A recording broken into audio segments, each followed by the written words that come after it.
All right, guys, here we go. So I ran the scanner today. So this is an update to yesterday's video.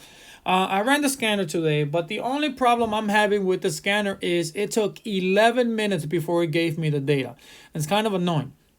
So what I did was I loaded up a smaller scanner or watch list here on the side that you see that says active. And basically all I did was load the stocks that had the most volume for the day already within the first 5 to 10 minutes. That's what I wanted to focus on, and I only wanted to scan the options on those symbols.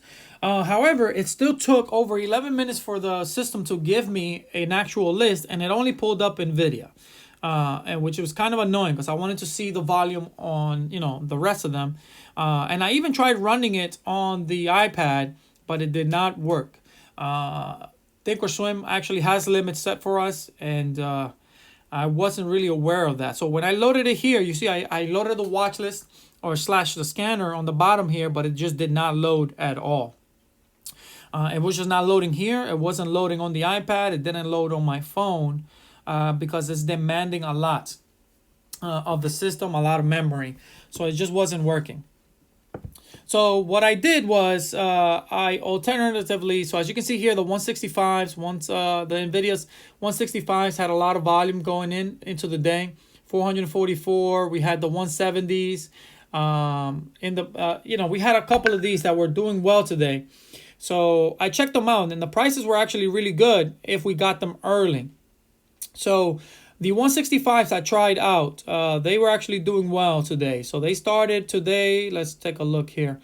Let me see if I load it on the chart here real quick, because this scanner just wasn't working on the side here.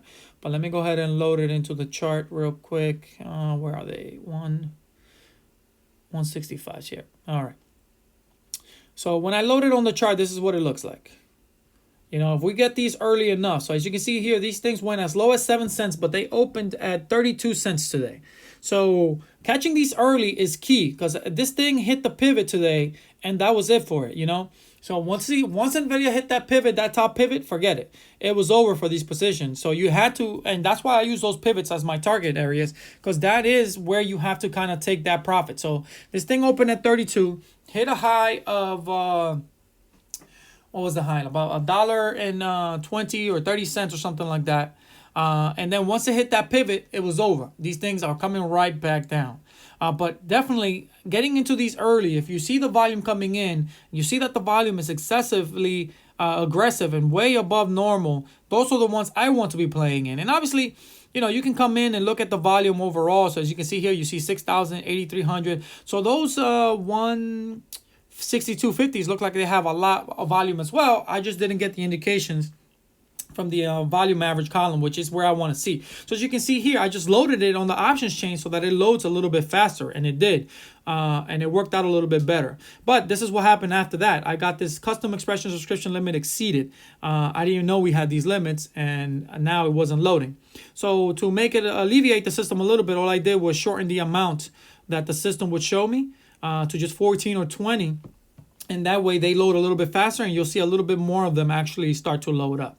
So that's pretty much it. That's what I would do. That's how I'm going to be doing it from now on. I'm just going to load it on my options chain, and that's it. Hope you guys enjoyed. Don't forget to subscribe, and I will see you guys on the next one.